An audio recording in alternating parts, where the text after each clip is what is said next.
I wrote a question down here a little bit ago. Is now let's take our hats off as just classroom teachers, you and I, because I think you and I both know what we should do and what we can do and what we can do to support our teams that we teach on.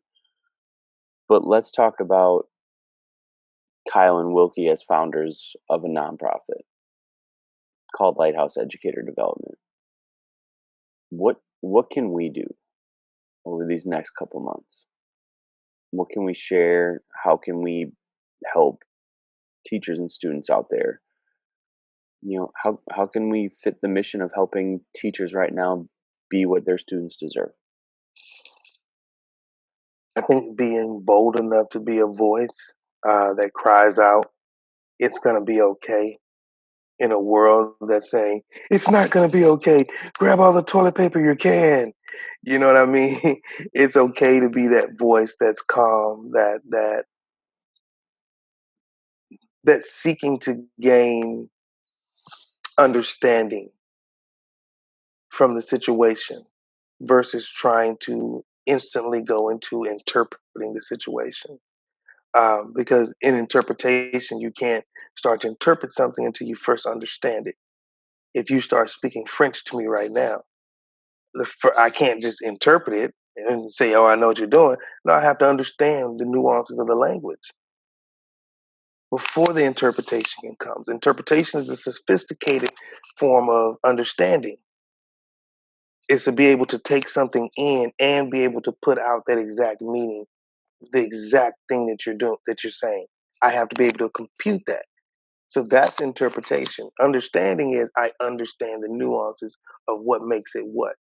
I don't have to know Spanish as fluently because I know so much of the nuances of the language that my context clues can work really well and I can piecemeal together what you're saying to me. You know what I mean? So in that say, can I sit back if someone says something and me interpret it and then say what you mean by saying it? I don't have that understanding. So I think that that's what we have to give right now and be able to help other people become more consciously observant of what we're doing and what this time calls for. Is it stressful? Yes.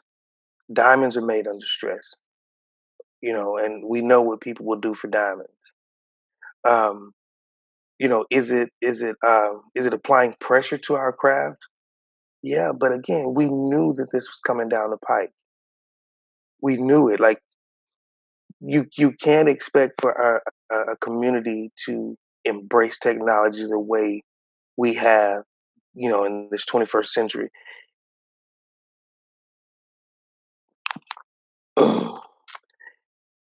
I heard someone talking about the difference, like the time frame between when man flew, the first manned flight into the air was in 1915, 1916? No, no, okay, no, no, a little earlier than that. So the Wright brothers' first flight was 1903.